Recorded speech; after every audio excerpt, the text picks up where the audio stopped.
Eh phinde ngibingelele bazalwane ngegama lika Jesu. Amen. Amen. Amen. Amen. Eh yeah, asini incwadi kaDaniel sizofunda nje ilesson kunento engiyibonayo ezosisiza ezoba fruitful ukuthi as sifunda iziprofeto sibuye futhi sibe nesikhathi sokufunda ama-practical lessons. Kune-practical lesson engiyibonile khona la kwincwadi kaDaniel engibona ukuthi izobaluleka ukuthi siyibonisise nje impela. Sizofunda ngokuthi yini engasisiza ukuqonda iziprofeto, yini engasisiza ukuqonda iziprofeto.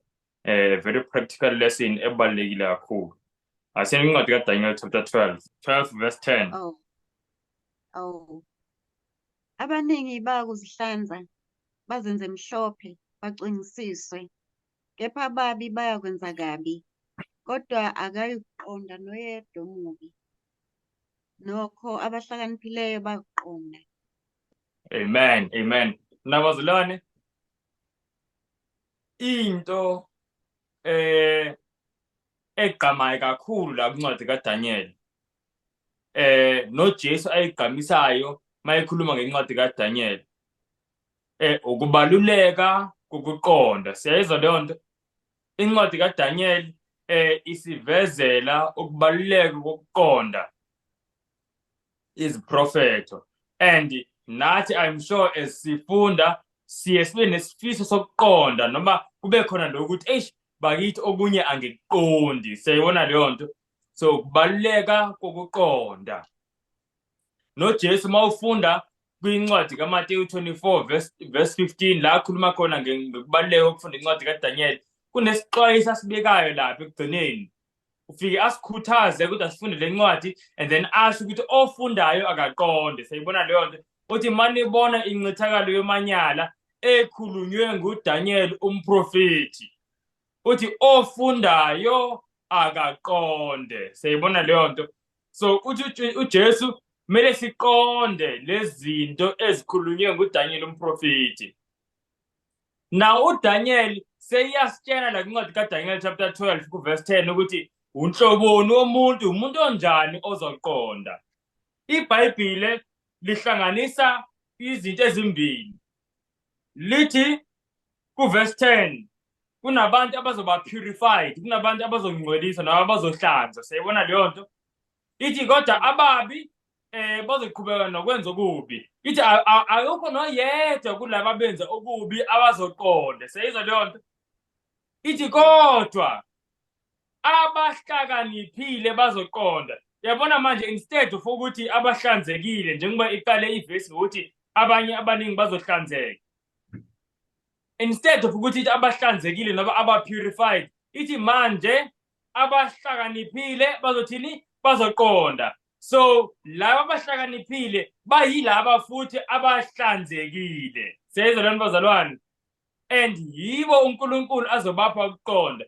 Kunevesi engifisa sike silibuke. Sizobuyela nje kule ndaba yokuqonda. Ukuthi yini esisizayo siqonde. Ngifuna sibone bazalwane ukuthi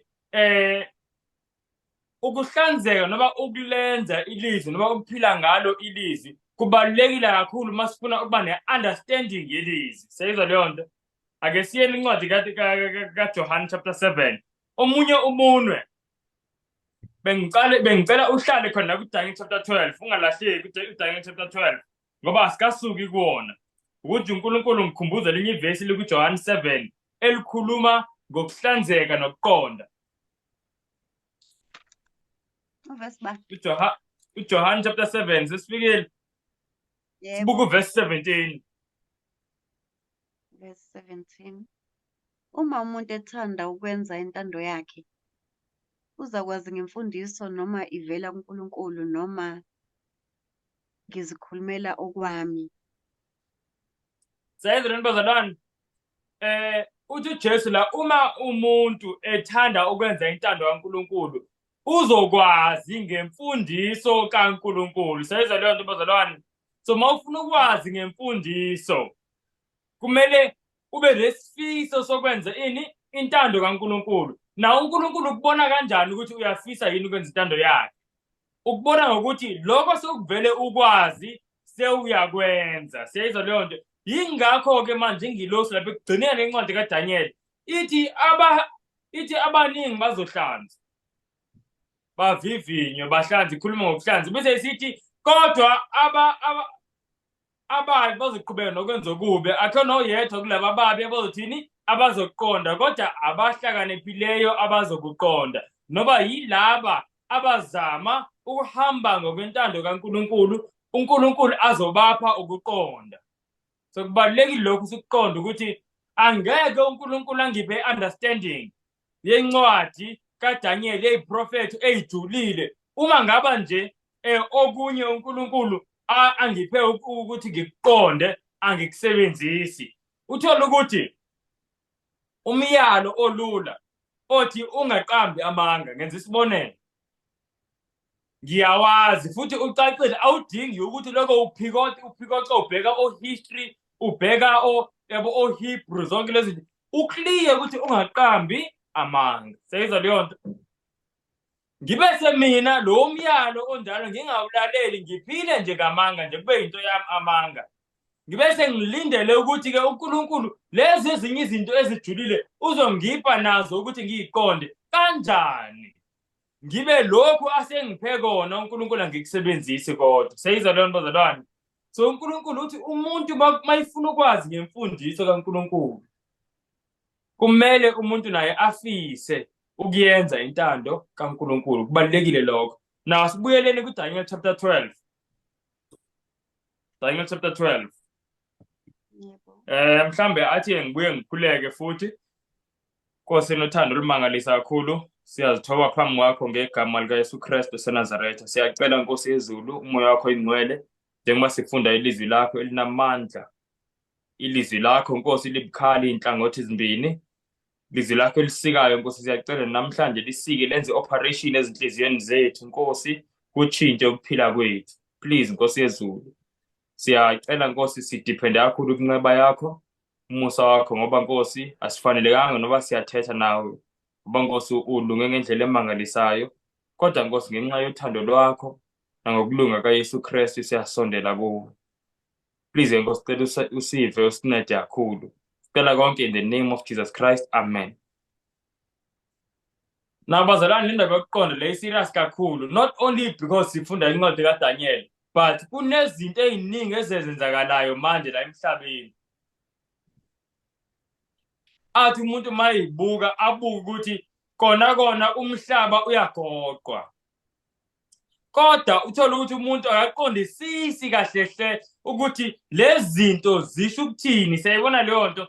Ake ngenza isibonelo, kukhona la encwadini kaDaniel, siyakhumbula sifunda kuDaniel chapter 5, kwakunombhalo owusedongeni, kunesandla sabhala, and inkosi nababehleli nenkosi uBelshazari yabona ukuthi kubhaliwe-ke manje kunento elotshiwe la kudonga, kodwa inkosi yize ibone ukuthi lento elotshiwe into ebalulekile futhi lento idinga ukuthi sizwe manje ukuthi ithini. Siyayizwa leyo nto, kune-agency ngalento, kodwa inkosi yayingayiqondi, yayingakwazi uku-interpret-a umbhalo, even though iwubona umbhalo.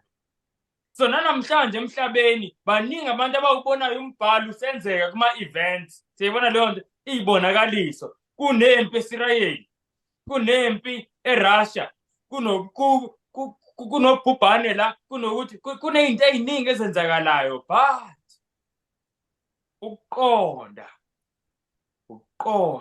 okungekho. Nasizweni uNkulunkulu uthi uthini? Uthi obani abahlakaniphile. So uthi uNkulunkulu abahlakaniphileyo bazothini? Bazoqonda. Sibonile kuDaniel 12 verse 10. Now kona kwincwadi kaDaniel siyatshela ukuthi umuntu ohlakaniphile umuntu onjani. Singazitshela umuntu ohlakaniphile mhlambe umuntu yabo ohambile wafunda kakhulu iBhayibhile, mhlambe ey'koleni zokufunda khona iBhayibhile. Yebo, naloko into enhle mawukuthi ufundiseke kahle nesikolo sifundisa iqiniso. Zikhona iy'kole ezinje zifundisa iqiniso, ezifundisa amanga. Yingakho akuyena wonke umfundisi ophethe inkolo yeBhayibhile. Abanye bafundisa balikhola iBhayibhile, kodwa kusuke kuyinto eyinhle umuntu mayifundile esikoleni esifundisa iqiniso, kodwa akuphileli lapho. Lokuqonda lokuhlakanipha uNkulunkulu akhuluma ngako lana akukona lokho. sesitholile ukuthi okokuqala ukuhlakanipha lo uNkulunkulu akhuluma ngakho kuhamba nokuhlanzwa kwesimilo noma kwenhliziyo. Na ngifuna sibone kwesibili ke manje yikho la ngifuna ukuhlala khona. Asele uDaniel 12 verse 3.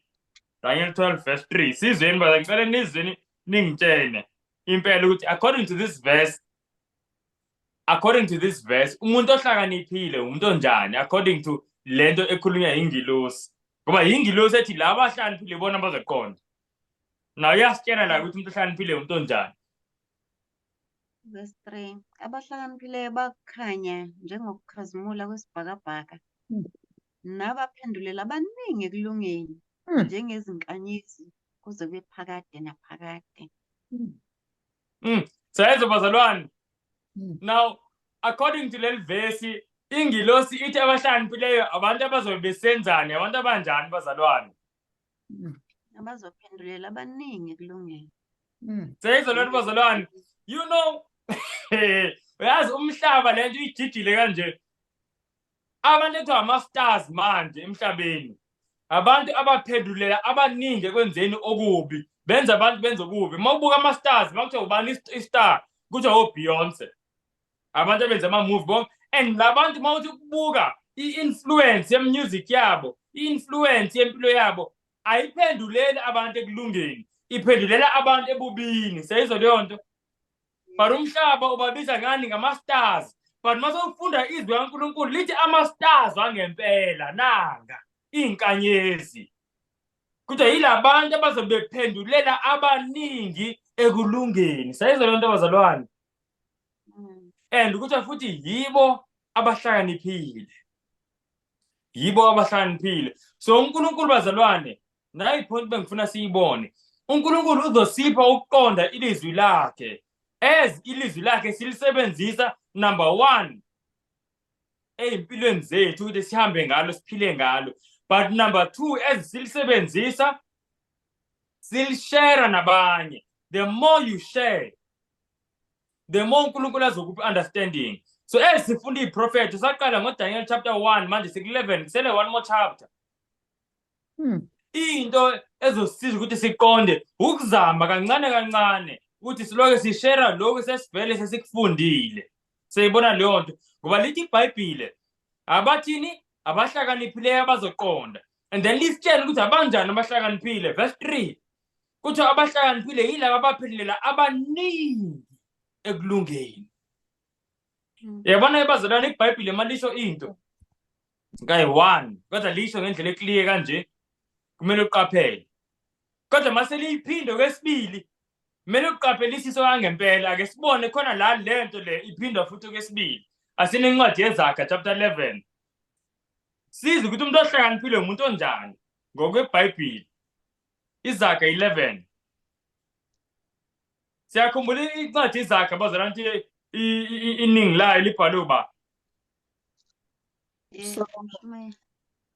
Solomon.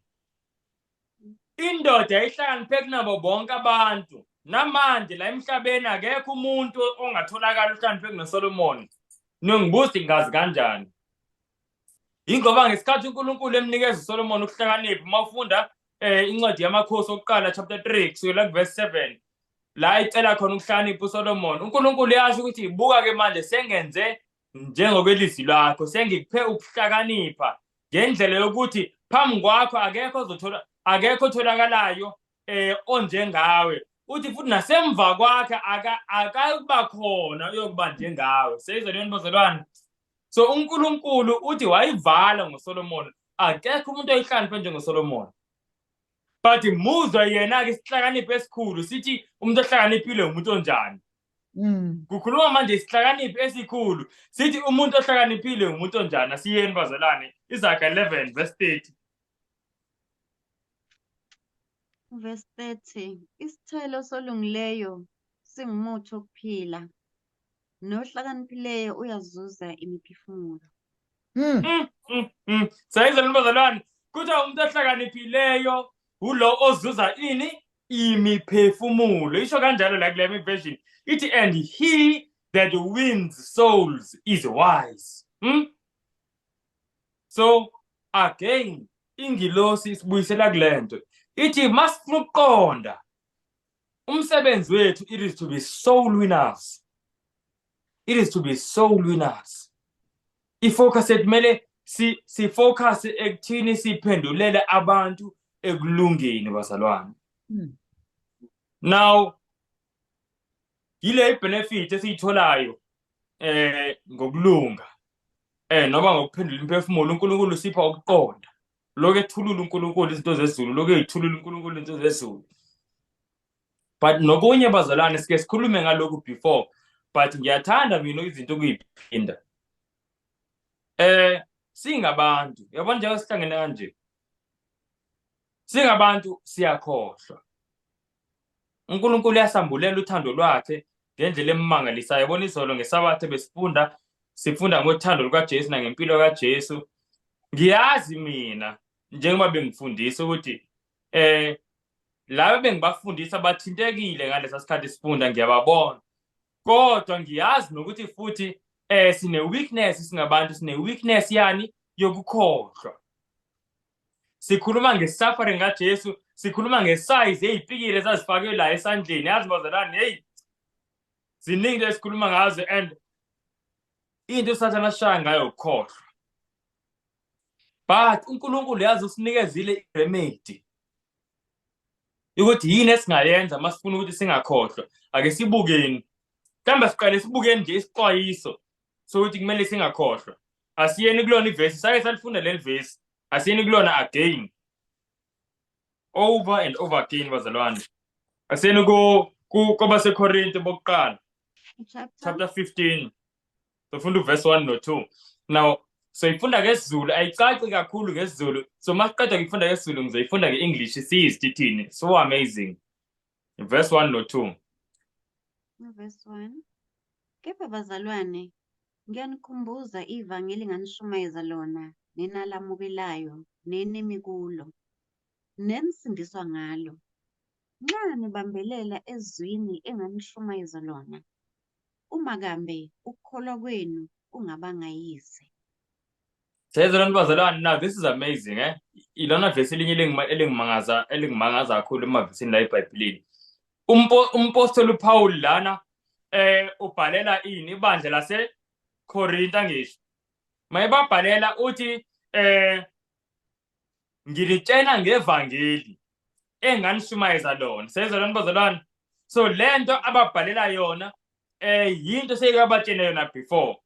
Umbuzo wami manje ujwayele ukuthi kungani pho eyibhala again? Futhi mhlambe yingoba ukuthi ngesikhathi ebatshena abayamukelanga abayikholwanga. But mawuqhubeka nalivesi liyasho ukuthi hayibo bayamukelile lento. So ngiyibuza ngithi why is he writing it again? Uyiphindelani intshumayelo efanayo uma ngabe bayamukelile pho? Yabo ngithi mhlambe yebo bayamukelile kodwa ngenzeka ukuthi ke manje ngingathini mhlawumbe abasamanga kuyona. Kodwa mawuqhubeka ufunda lithi abami kuyona futhi. So bayizwile lentshumayelo, bayamukelile futhi bami kuyona. Kungani pho ebashumayeza about the same thing? Now uyasho la kuverse 2. Uthi kuverse 2 lentshumayelo noba lelivangeli uthi bayasindiswa ngalo uma ngaba lento abayizwile futhi abami kuyona bayabambelela kuyona. Seyizwa lento bazalwane. So ubakhuthaza ukuthi ababambelele kulento bangayidedeli. Now ngicela sizwe ngeEnglish ukuthi ithini iEnglish version ka verse 2. Verse 2 mhlambe ngizofunda from verse 1 ukuze si-understand siyilandele. Uthi moreover brethren, I declare unto you the gospel which I preached unto you, which also you have received. So uthi he has preached it before. Uthi they have received it futhi when he preached it. Uthi and wherein you stand. Uthi futhi bami kuyona, they are standing in the gospel. And then go verse 2 ati by which also you are saved. If you keep in memory what I preached unto you, unless you have believed in vain. So lana umpostoli Paul uthi icondition yokusindiswa kwabazalwane ukuthi lento bebeyamkelile ihlale ikephi isemqondweni. Uthi if you keep in memory, lokho kuyafana nalokho besikuzwa ngesiZulu ukuthi ukubambelela kuyona.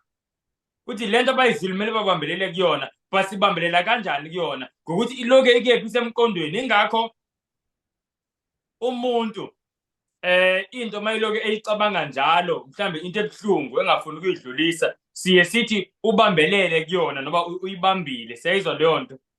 So that means ihleli iloke isemqondweni. So uthi uNkulunkulu nevangeli siyasindiswa ngalo maliloke lisemqondweni wethu. Now kambe senza kanjani ukuthi liloke lisemqondweni ethu? Asiyeni kwincwadi kaDeuteronomy chapter 4. Deuteronomy chapter 4. Inkinga esinayo bazalwane yini? Ukukhohlwa. Na ngifuna ukuveza enye ibenefit yokuthini, yokuvangela noma yokuphendulela abantu ekukhanyeni.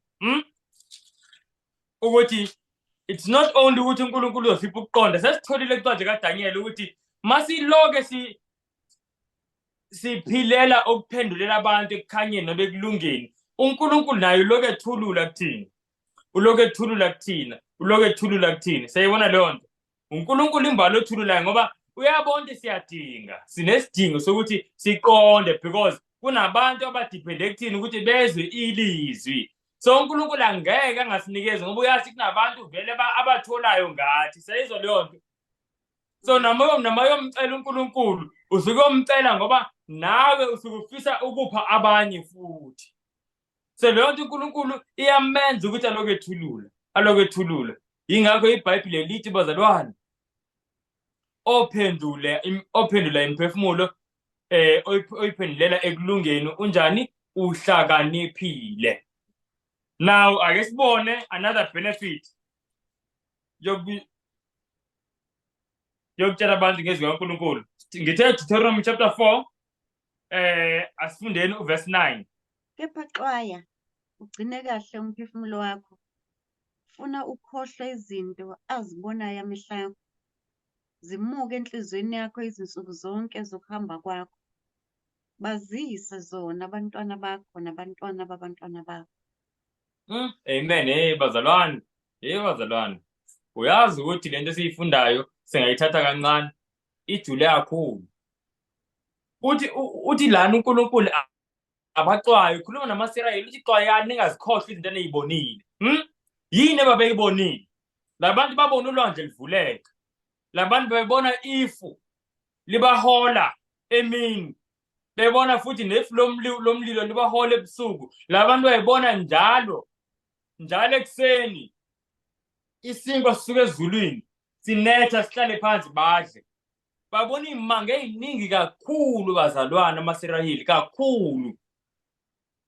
Imanga ongayitshela ukuthi ubungakubona isimanga esikanje ngeke ngize ngisikhohlwe. Kodwa manje uthi uNkulunkulu xwayani kusena kwenzeka ukuthi nikhohlwe. Sayizwa leyo nto. Ngifuna sibone bazalwane i-weakness esinayo njengabantu, siyakhohlwa. But uthi uNkulunkulu manje ufuna ukuthi ningakhohlwa, nako kumele nikwenze. Uthi lezi zinto zifundiseni abantwana benu nabantwana babantwana benu. Siyakuzwa lokho bazalwane. So ngamanye amazwi lento seniyazi yidluliseni.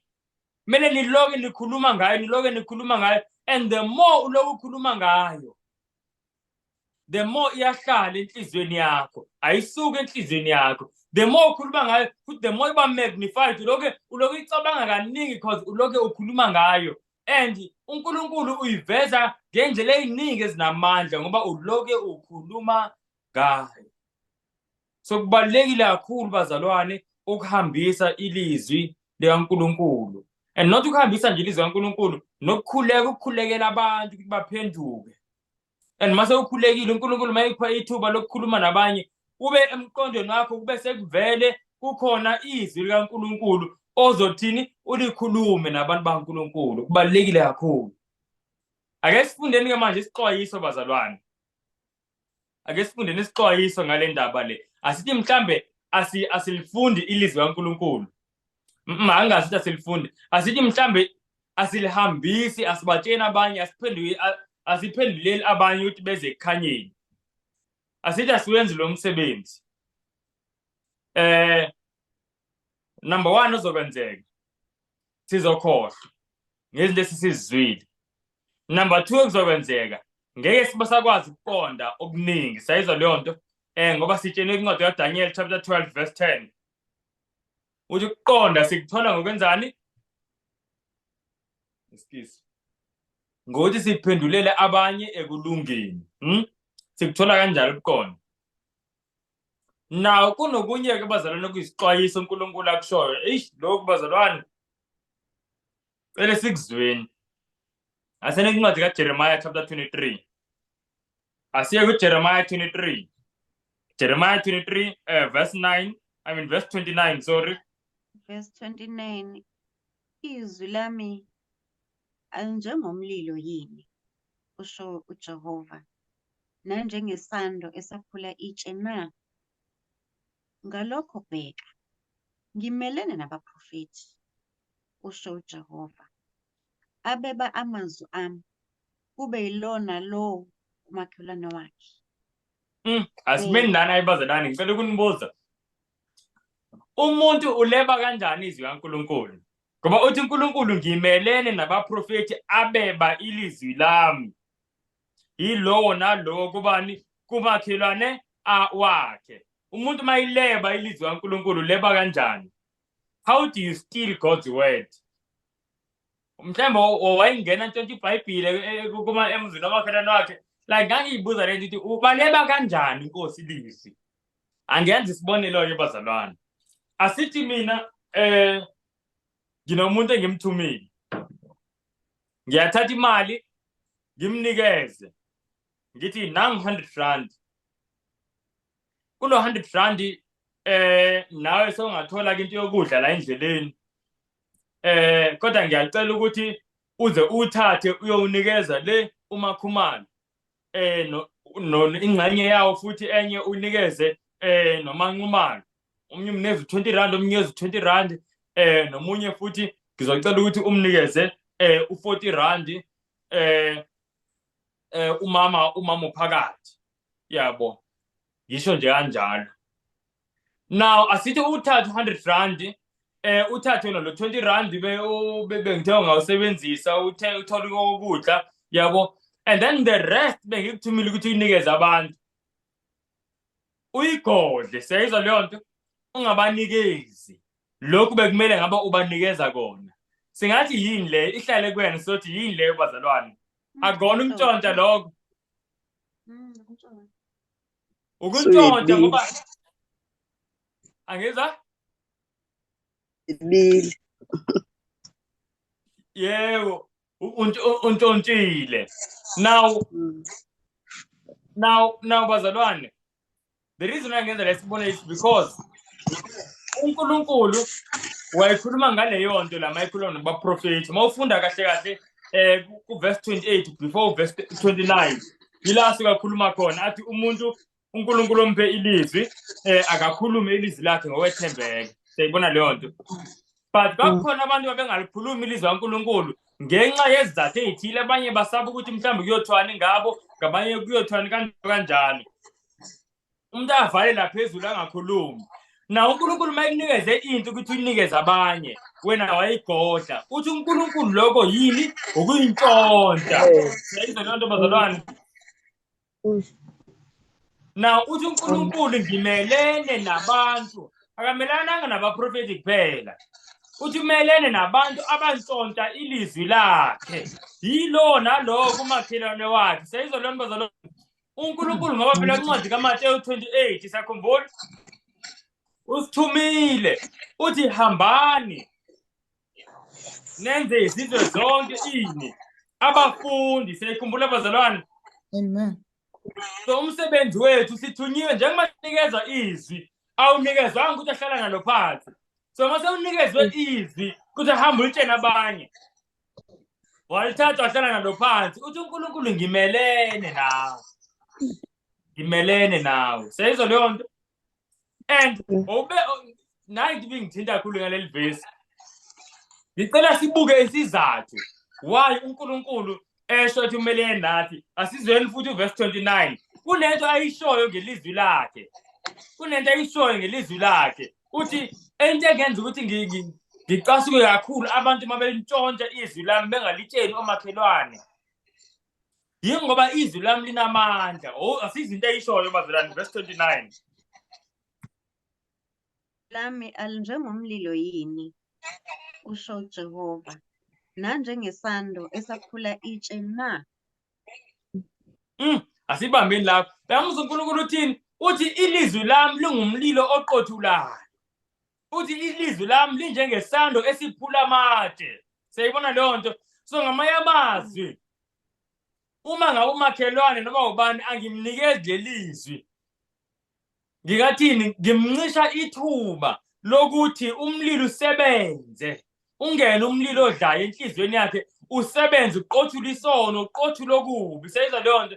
Njengoba iBhayibheli lithi siney'nhliziyo ezingamatshe, kuthiwa likhona ilizwi eliyisando esiphulayo. Siyayibona leyo nto. Kusuke lokuqina kwamatshe sibe ney'nhliziyo zenyama ezimzwayo uNkulunkulu. Uthi uNkulunkulu ilizwi lami linjengesando. Uthi ngalokho-ke ngimelene nabantu abalintshontshayo ilizwi lami, yilowo nalowo from umakhelwane wakhe. Hhayi ukuthi uyangena yoluphuca, cha. Yingoba lento beyiphathisiwe ukuthi aze ayidlulise kumakhelwane, akayidlulise ey'godla. So bazalwane, yisixwayiso esinzima kakhulu lesi uNkulunkulu asinika sona. So uNkulunkulu njalo mayithi asenze into, icebo losindiso lunjalo. Yabona noNkulunkulu mayithi asiphenduke, uyasitshena izinto, ama-benefits okuphenduka, ukuthi sizoba nokuthula okudlula ukuqonda. Sayibona leyo nto. Sizophila noJesu la emhlabeni, futhi nakumhlaba ozayo sithole ini? Ukuphila okuphakade. Kodwa uNkulunkulu aphinde asixwayise futhi. Athi nasi-ke isixwayiso uma ukuthi usindiso awulwamukeli. Sikhona isikhathi lizofika usuku oluvutha njengeziko. Futhi ngisho nala emhlabeni awubi nakho ukuthula, ngoba lithi iBhayibheli akukho ukuthula kulo ongawenzi umthetho kaNkulunkulu. So uNkulunkulu njalo yonke into yakhe uyakutshela ukuthi nayi inzuzo ozoyithola ngokwenza lokhu. Kodwa naku futhi okumele-ke ukuqaphele, nasi isixwayiso, nayi warning uma ukuthi awukwenzi. Siyayizwa lento bazalwane? And now bazalwane, uthi uNkulunkulu uma ukuthi asiwenzi lo msebenzi wokuthi sizuzwe imphefumulo, uthi umelene nathi. Umelene nathi. And nabazalwane, asifisi ukuthi uNkulunkulu amelene nathi, ngoba uNkulunkulu akakwazi ukuthi abe on our side and futhi abe against us. Siyayizwa lento bazalwane? Like lezi azenzeki zombili. So it's either God is on our side or God is not on our side. And now uthi uNkulunkulu nayi into enye yezinto eyenza ukuthi ngimelane nomuntu, mayintshontsha ilizwi lami kumakhelwane wakhe, angamazisi umakhelwane ilizwi. Nabazalwane, sizovala ngemotivation, ukuthi imotive yomsebenzi wonke kumele kube yini. Asiyena kuba seKorinte bokuqala chapter 13. Wonke lo msebenzi lo esikhuluma ngawo yini motive. Ngicela siqale kuverse 1 sime kuverse 3. Noma ngikhuluma ngezilimi zabantu nezezingelosi, kepha ngingenalo uthando, ngiyithusi elikhencezayo nensimbi encencethayo. Noma nginokuprofetha, ngiqonda izimfihlakalo zonke ezinokwazi konke, noma nginokukholwa konke ngangokuba ngagodluza izintaba, kepha ngingenalo uthando, angiyinto yalutho. Noma ngabela abampofu konke nginakho, noma nginikela umzimba wami ukushiswe, kepha ngingenalo uthando, akungisizi ngalutho. Sayizwa bazalwane, na uNkulunkulu mayimbezarisha umsebenzi, noma uNkulunkulu mayikala umsebenzi, uyazi ukuthi uNkulunkulu akakali i-amount yomsebenzi owenzekile, but uNkulunkulu ukala ngokomoya noma ngokwespirit ebekusetshenzwa ngaso. ispirit sothando. Umsebenzi ukuze wamukeleke kuNkulunkulu ispirit ebekusebenza ngaso esiwenza ukuthi wamukeleke. Umsebenzi ukuze wamukeleke kuNkulunkulu kumele ube nesitembu sikaJesu.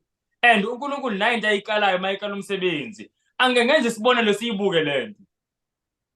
Uyakhumbula uNkulunkulu mayikhuluma uJesu lapha kwincwadi kaMateyu 25 ukuthi mayibuya ukubuya kwakhe kuzoba njengomuntu ozobe ebuya enikeze amathalente kubantu abamsebenzelayo. Omunye wamnikeza 5, omunye wamnikeza 3, omunye umnikeza 1. Sayibona leyo nto.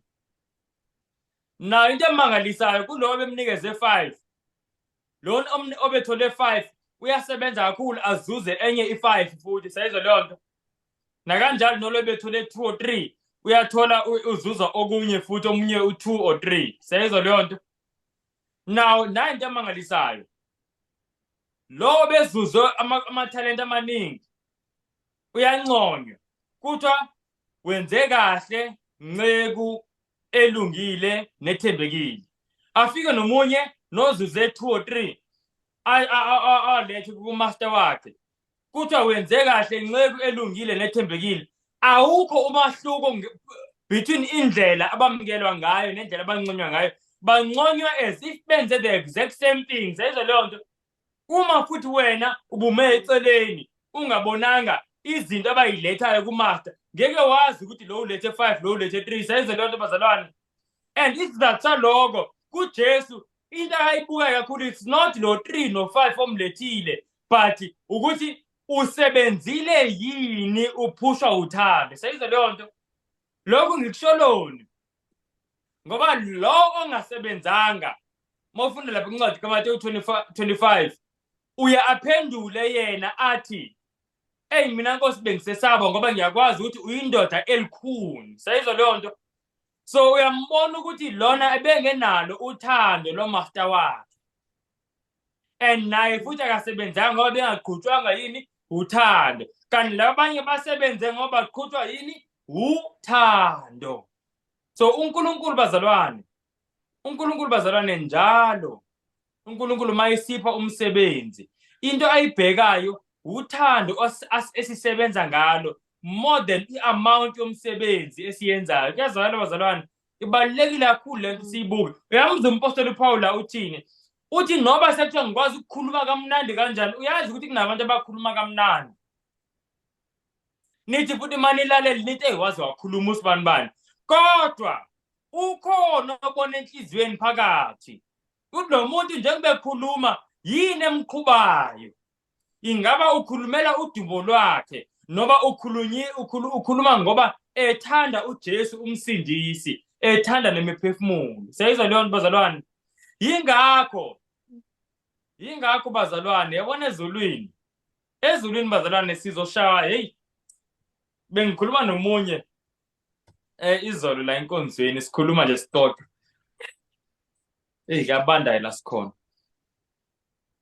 Ngithi yabona ezulwini mawufunda kumoya wesiprofethi siyatshena ukuthi kwincwadi kaElena White siyatshena ukuthi kunama-surprise awu-3 esizoba nawo. Surprise yokuqala esizoyithola ukuthi abantu besilindele ukuthi ngeke balingene izulu, abanye babo sizobathola phakathi ezulwini. Surprise number 1. Uyabona njengesela leli lalile ngemthini, abantu abaningi bagcina kuyisela kuphela lalile ngemthini. Abazi ukuthi lona lakhuluma lathini noJesu, and malikhuluma kanjalo lizinikela kuJesu. NoJesu ulinikeza isela impilo yakhe ngoba kwenzeka le exchange njalo masizinikela kuJesu. Mawunikela ukuphila kwakho kuJesu, noJesu ukunikeza ukuphila kwakhe ngendlela yokuthi ezulwini irecord elivelayo mase kubizwa igama lakho, njengoba ebizwa amagama manje. Mase kubizwa igama lakho irecord nekuphila okuvelayo akuveli okwakho, sekuvela okukaJesu. Usinda kanjalo. Ngakho iBhayibheli lithi incwadi yamaRoma 5 verse 10 siyakusinda ngempilo kaJesu. So leli sela leli lasinda ngempilo kaJesu ngoba lazinikela noJesu walinikeza impilo yakhe. Now abanye bazongena ezulwini bagcina bona kuyisela. Bagcina futhi selilenge emthini selithola ipunishment yobusela abantu. But abalibonanga ukuthi selishintshile. And bazalwane, lento izokwenzeka kakhulu. But enye surprise number 2, kuthiwa abantu besilindele ukuthi babe khona. Besibone ngathi bayamangalisa. Kuthiwa somangala abanye singababoni. Sayibona leyo nto? Siyomangala abanye singababoni. Ngoba likhona iso elibuka emfihlakalweni, elibuka ngisho inhliziyo zabantu. Umuntu angayenza into leliso liyabona, alukho uthando la kulomsebenzi. Lo muntu uzenzela nje udumo lwakhe. Alukho uthando. Uyaliza leli verse silifundayo bazalwane lithini? Lithi ngisho noma ngathi ngingaba nokholo olunyangazisa izintaba. Noma ngaba ngaqonda iprofeti, sayizwa le nto bazalwane kusho lona ivesi. Ithi kodwa mangekho uthando akuyilutho. Kuthiwa noma ngingapha abampofu izinto, sayizwa leyo nto. Noma nganikela ngomzimba wami, uyazi kunabantu ley'khathi ezayo njengoba izikhathi zey'ntshushise, kunabanye mhlawumbe bazonikela ngemizimba yabo ukuthi ize ishise. Kodwa mangekho uthando, sesilindele thina ukuthi hayi mase kukhala icilongo siyambona. Simangale singamboni, siyayibona lento yothando. So yiyo leyo bazalwane imotive uNkulunkulu afuna sisebenze ngayo. So surprise number 2 yiwo lo ukuthi abanye abantu esobe silindele kubabona asizobabona. And then surprise number 3, uthi Ellen White, surprise number 3 kuzobe kuyisurprise kuwena ukuthi nawe ungenile. Surprise number 3 le uthi nawe uzobe ungenile, uzomangaliswa ukungena nawe ukuthi ngingene kanjani mina Nkosi, umusa wakhe yamangalisa. So surprise number 3. So bazalwane, into bengifuna sibona kakhulu la imotive yokusebenza. uJesu njengoba ethengile imiphefumulo ngegazi lakhe, ivalue manje yomphefumulo ngisho oyedwa, ivalue yomphefumulo bazalwane ayinakulinganiswa nalutho. Ayikho into ongayibuka uthi ibaluleke ukudlula umphefumulo. Ngisho umama odayisa ama-chips lapha ematafuleni edolobheni, omnye umama odayisa umbila lapha bazalwane, umhlaba wonke namabhiliyoni wawo uyacwila bazalwane, ungabonakali nokubonakala mawuqhathanisa nevalue yomphefumulo oyedwa. Ngoba lo mphefumulo manje ivalue yawo sekuyini? Yimpilo kaNkulunkulu imbala. Sayizwa leyo nto bazalwane? Ayikho into ongayiqhathanisa nomphefumulo. Yingakho uJesu ejabula kakhulu ngokuzuzeka nje komphefumulo oyedwa. Komphefumulo oyedwa. Yingakho bazalwane, masibuka manje imiphefumulo, masibuka abantu, kumele sibuke into athi uNkulunkulu mayibuka naye. Yabona manje bekunobaba ofikile lana ebedlulile la ekhaya, njengoba kubanda kanje ebedlulile wangena, ngithi ngathi akangene sathi ukukhuluma kancane, befuna nje iy'nkomo zakhe. Uyazi ngiyamangala manje sifunda, ngiyacabanga ukuthi lo baba mawudlula wena uzidlulela mhlawumbe na udlula ngemoto noma umbona ubuka nje umuntu ozicingela nje iy'nkomo umelusi. Ayikho into efikayo emqondweni ukuthi lo muntu lona kuNkulunkulu ivalue yakhe ingaphezulu kwamagolide wonke ney'moto zonke nemizi yonke komhlaba wonke. Seyizwa leyo nto? So yingakho iBhayibhile lithi he that winneth souls is wise. Ngoba lo muntu uthola iyona nzuzo engaphezu kwazo zonke izinto ayilethe uNkulunkulu bazalwane. So kubalulekile kakhulu indaba yokuletha imiphefumulo uNkulunkulu. Athi ngisummarize before ngivale ngomthandazo. Into besiyifunda again, besinesifundo esifishane kakhulu, besifunda ngokuqonda lapha kwincwadi kaDaniel chapter 12. Siyatshelwa ukuthi kuverse 10 kuthi kunabantu abazohlanza, kodwa siyatshelwa futhi ababi bazoqhubeka besenza obubi, angeke baliqonde ilizwi likaNkulunkulu. But yaqhubeka ivesi ithi kodwa labo abahlakaniphile bazothini? Bazoqonda. Now iBhayibhile bazalwane malikhuluma ngesiprofeto, into elihleze liyikhuluma liyistressa ukuthi ofundayo akathini? Akaqonde. Sayibona leyo nto? uJesu kuMatthew 24 verse 15 uthi ofundayo akaqonde. Now siyatshena ukuthi abantu abazoqonda abantu abanjani. Liyasitshena iBhayibheli lithi yilabo abahlanzekile futhi yilabo abahlakaniphile. Siyibona leyo nto. Now sayofunda kuDaniel 12 verse 3 ukuthi umuntu ohlakaniphile umuntu onjani. Mawufunda uDaniel 12 verse 3 ivesi elimangalisayo bazalwane. Abahlakaniphile kuthi abazoshayina njengama-stars unaphakade. Kuthiwa futhi labo abaphendula abaningi ekulungeni. Sayizwa leyo nto bazalwane. So abahlakaniphile yilabo abaphendulela abaningi ekulungeni. Ama-stars angempela ke lawo. Hayi ama-stars la emhlabeni. Thola ukuthi umuntu uphendulela abantu ebubini, oBeyonce, oJay-Z, nama-actors, nama-actress, zonke kuthiwa ama-stars kodwa. Kodwa impilo yakhe, influence impilo yakhe ayiphenduleli abantu ekulungeni. Kodwa uyini la emhlabeni yi-star. Izinto zomhlaba zikanje upside down bazalwane. Kumele siyazi leyo nto. Singamangali umhlaba mawukuthi izinto zezulu yazitwist. Now saphinde sathola futhi nakuncwadi yeZakha kumuntu ohlakaniphe kunabo bonke la emhlabeni oyihlakaniphile. uSolomon uyasitshela kwiZakha 11 verse 30 ukuthi umuntu ozuza imiphefumulo unjani, uhlakaniphile. Now lithe iBhayibheli yilabo abahlakaniphile abazothini, abazoqonda iziprofethi. So besifunda nje ngokubaluleka bazalwane kokuzuza imiphefumulo. Kubaluleke kakhulu ukuthi lo msebenzi siwupersonalize kube owethu. Wonke umuntu la akhona athi Nkosi ngingazuza kanjani umphefumulo noma uyedwa. Ungakhathazeki ukuthi kodwa Nkosi mina umphefumulo oyedwa nje kuphela. Njengoba ngiqeda kusho nje ukuthi uNkulunkulu akabali kanjalo. uNkulunkulu ubuka more the spirit with which we work than the amount of work we do. Sayizwa lento bazalwane. Umuntu angenza into eningi kube yibhazi eningi ebona kube ngathi ke ave sebenza. But uNkulunkulu obonayo inhliziyo. Uyabona ukuthi this is not the right spirit. And lo muntu uthi uPaul kuthi lo muntu kufanele ukuthi akenzanga lutho. But osebenza ngothando ngoba ethanda uJesu. Ngoba ethanda imiphefumulo ethengwe ngegazi. Lo muntu ngisho noba ezuze umphefumulo yedwa.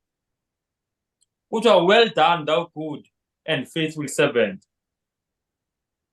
Ngiyanxusa ke bazalwane kakhulu. uNkulunkulu athi angasize sizibambele wona lo msebenzi siwenze. Sizimisele ngawo umsebenzi wokuzuza imiphefumulo. Ngihleze ngisho lento ukuthi ezulwini ziningi izinto esizozenza. Ukutravela kuzobe kutravelwa ezulwini. Abanye abantu abayazi leyo nto. Kodwa kuzobe kutravelwa umuntu esuke kule planet aye kule nenye sobe sindiza nokundiza. Kuyamangalisa kuzobe khona nokudla. Noku-new earth futhi kumhlaba omusha kuyobe khona nokudla. iBhayibheli ikhuluma ngezithelo, inyanga nenyanga kunezithelo ezihlukile. Iyayizwa leyo nto abazalwane. Kuyobe kumnandi ngendlela emangalisayo. Kungasekho ukwesaba ukuthi mhlambe ngantshontshela ukuthi ziningi izinto esobe sizenza kuzobe kusakhiwa. Kuningi bazalwane kumhlaba omusha nasezulwini mase ukuhlanganisa kokubili ozobe kusenziwa okumangalisayo. Kodwa iyodwa into ngeke yenziwe kumhlaba omusha nasezulwini futhi iyanqamuka as soon as kuvalwa umusa seliyaphela ithuba lokuyenza leyo nto. Ukuzuza umphefumulo. Ukusebenzisa italente uNkulunkulu akuphe lona. Ukusebenzisa ama-resource uNkulunkulu akuphe wona ukuzuza imiphefumulo. Sayizwa lento bazalwane. Uyazi ezulwini angeke libe khona ithuba lokuthi uke utshele umuntu uthi phenduka isikhathi sekhona. Alikho ithuba laloko. Ezulwini angeke libe khona ithuba lokuthi hey nake lapha kuyenza umsebenzi kaNkulunkulu othi ke nginikele ngemali manginemali. Sayibona leyo nto. Ezulwini ngeke libe khona ithuba laloko. But ezinye izinto esizijahile la emhlabeni izoba khona ezulwini. Kunama-mention. Yayizwa lento bazalwane. Kunabantu manje imali eningi nakuma-mention. Uyomangala uyisole yazi la hey ngoba uJesu enomusa. Ngiyacabanga ukuthi abanye bethu sothi masingena sithola ikhandi sithi kodwa Nkosi uyazi ngamosha isikhathi ngama-mention la emhlabeni. Kanti wakhe into enje, kunento enje engilindile. Uma ngaba ngangisebenzise le mali, ngizuze imiphefumulo. Ngiloke ngizuze imiphefumulo, nganeliseke nje ngalo muzi ongiphe wona. Seyizwa leyo nto? Uma ngaba nje ngangisebenzise, so kuningi bazalwane. Kuningi ngempela, and ngihleze ngisho le nto ukuthi angifisi mase ngifika ezulwini sengibona izinto uJesu azidelile ngenxa yami, ngibone ubuhle nobukhazikhazi uJesu abushiyile ngenxa yami. Ngibese lapho ngiyisola ngithi yazi ngengconto bengingenza okugaphezulu kwalokhu akwenza. Seyizwa leyo nto? So engathi bazalwane, uNkulunkulu angasiza manje sizinikele ngokuphelele esikwenza nje la emhlabeni kube yiloko okujabulisa izulu. Siyakuthola kuLuke 15:7. Into ejabulisa izulu ukuphenduka nje komphefumulo yedwa. Phefumulo yedwa. Now siyazi ama-benefits okwenza leyo nto ukuthi yini. uNkulunkulu sipha ukuqonda kweziprofethi. uNkulunkulu uyasisiza ukuthi ilizwi lakhe siloke silikhumbula njalo njalo liloke lisemqondweni ethu. Nathi spiritually siloke si-revived. Siyayizwa loo nto bazalwane? Siloke singumthombo ongomiyo. Yazi sometimes enye into esishayayo bazalwane,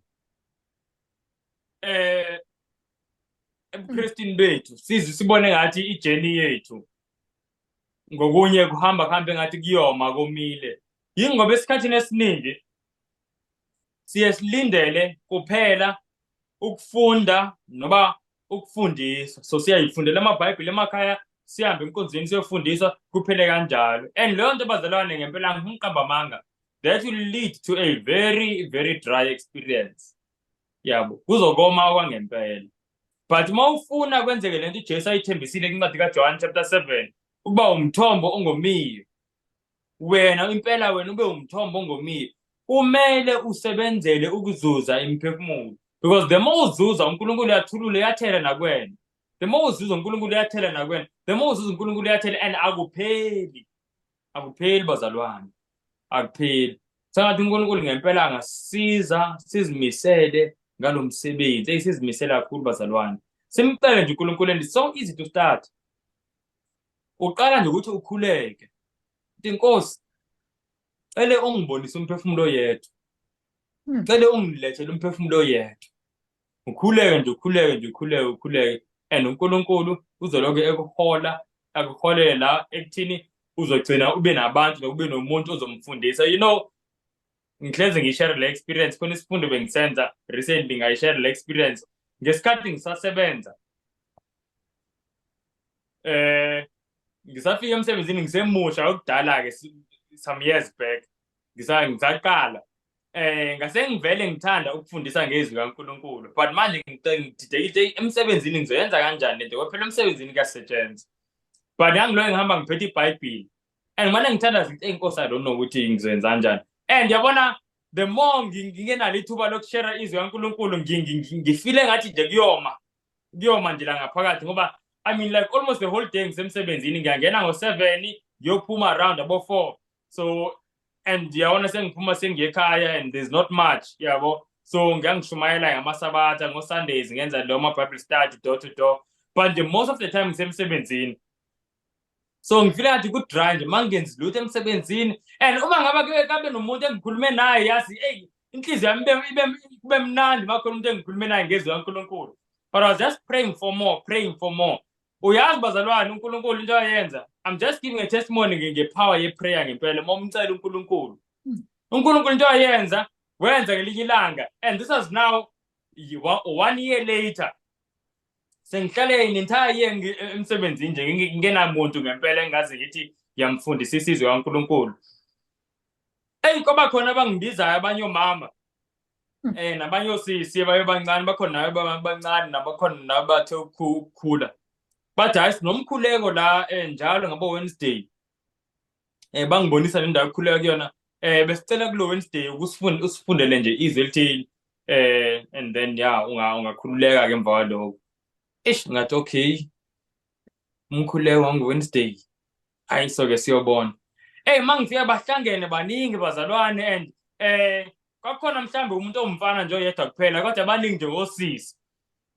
Kwakumele nje ngifundise leyo Wednesday kuphela, and ngashare. Ngiyakhumbula isifundo sokuqala ngashare ngangifundisa ngezwi likaNkulunkulu, ngokubaluleka kokufunda izwi likaNkulunkulu.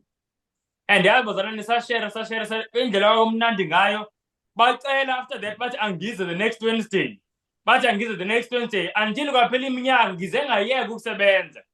Kwaphela years bazalwane, ngaze ngayeka ukusebenza sisaqhubeka lezifundo lesi. In fact kuze kangena iCovid, because into eyenzeka ngisho kangena iCovid then ngayeka ukuyiyo emisebenzini ke, and then kwakuleso sikhathi la sengiyeka ukusebenza.